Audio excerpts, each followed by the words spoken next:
दोस्तों, हर video English में होती है क्योंकि ISSB टेस्ट में इंग्लिश का बहुत बड़ा रोल होता है। इंटरव्यू, कमांड टास्क्स और साइकोलॉजिकल टेस्ट्स सब कुछ इंग्लिश में होता है। अगर आपको समझने में थोड़ी मुश्किल हो रही है तो सिंपल YouTube प्लेयर में सबटाइटल्स ऑन कर लो। So let's talk about Dwight Eisenhower. Why not? He was a U.S. president. He was a five-star general. He was the supreme commander of the Allied forces in World War II. Now, why would I be talking about this guy? Well, because he had this saying. He said, in preparing for battle, I've always found that plans are useless, but planning is indispensable.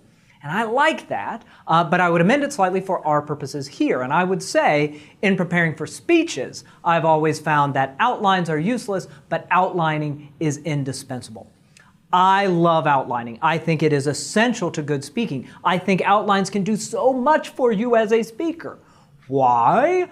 Because an outline helps you quickly and easily dial in on the logic of a presentation. It allows you to figure out what you really want to do in that speech. So for me, getting my ideas down on the page allows me to see sort of how they're working with one another.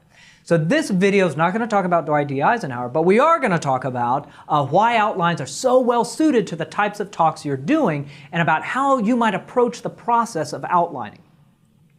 So, why are outlines so great for presenting information? What are you going to get out of the process?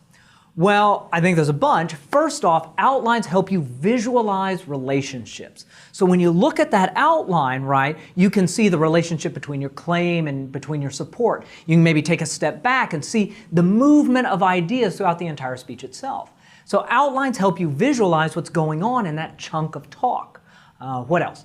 Outlines help audiences understand complex information in terms of its constituent parts. So if you're trying to help an audience understand a new topic, so you want them to understand how the big ideas are made up of small ideas, and an outline allows you to break down that content for your audience and allow them easier access into your ideas.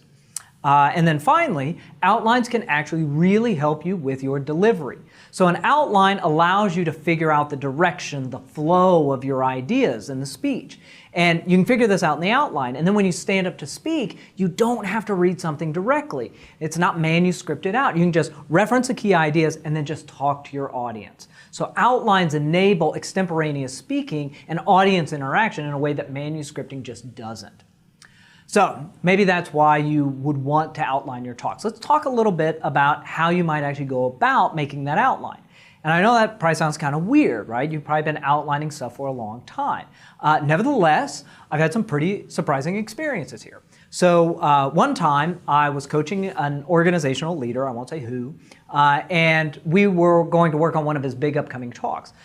So I said to his staff, I was like, oh, okay, go ahead and send me the speech. And they said, well, we don't have a manuscript. We only do key points. We only do talking points and an outline. And I was like, great, that's exactly what I want to look at. I want to look at the outline. And so they sent me this thing that they called an outline, and it was bonkers. It was a mess. It was just a collection of random bullet points.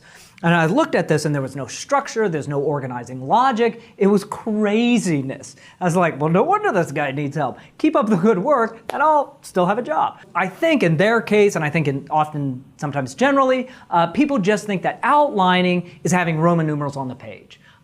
It's so much more, it's so much harder than that. Outlining at its core is about identifying the logic of your talk. It's about identifying levels of meaning. So smaller ideas feed into larger ones. Large ideas are separated into meaningful divisions. So each level should support the level above it. Each level should support and contain the ideas below it.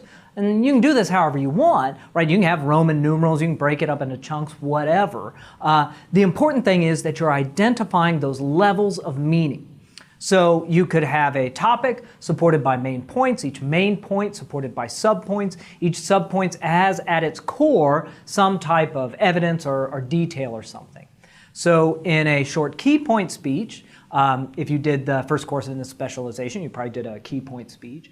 Well, that speech only has 3 levels of meaning. So we've got a topic, main point, and support. Now, let's say instead of that, I've got a 15-minute project update or budget update or something. Well, that's probably going to have more moving pieces. The evidence is probably more complicated.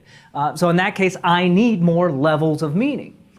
So Ultimately, why do all this? Because outlines can help you organize your talk. They clarify content, they help audiences, and they improve delivery.